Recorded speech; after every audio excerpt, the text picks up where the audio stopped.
Okay, so the objective has been set and we are now going to look at how we define this. And we said in the previous video, this is what we're going to call branding. Now, across the next 5 to 6 videos, branding, we're going to break it down into some more manageable chunks. So we're going to look at your story, your target audience, your sound, I guess your look or the visual content that you put out there, and the social media channels you choose. Now, as artists or as creators, I think often a word like branding is kind of a word that we don't like to associate with ourselves. It's quite a corporate sounding word.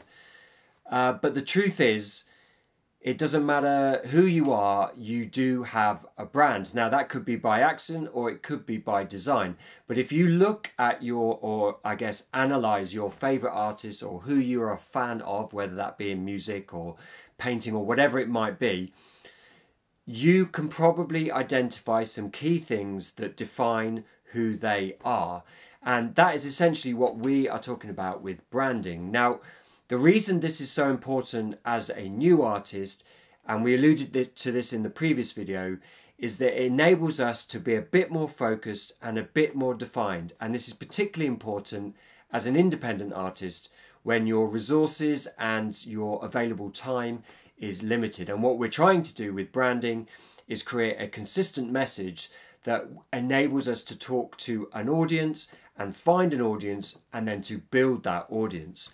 Now, if you're still not convinced that branding is the way to go and you think, I'm an artist, I'm a creator, I should just be able to do what I want, technically that is true. However, if you look at an artist like, say, Arctic Monkeys, if you look at their first 5 to 6 albums, you can see that there's a very consistent thread in the sort of music they are doing. However, if you look at their most recent albums, I think Tranquility Hotel it was called, and The Car, if they'd done their first album, which was a massive hit, and then followed it with The Car, I'm not sure they'd be as famous as they are now, or even followed it with The Car and then Tranquility Hotel.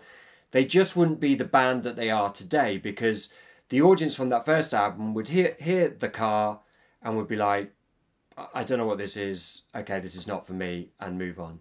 So the key thing is, get that story, understand what it is, build that brand, and focus on that for a period of time, establish yourself, establish your sound, and as you become more famous or more established, that then gives you the opportunity to explore and experiment and to spread into other, I guess, sonic interests that you have.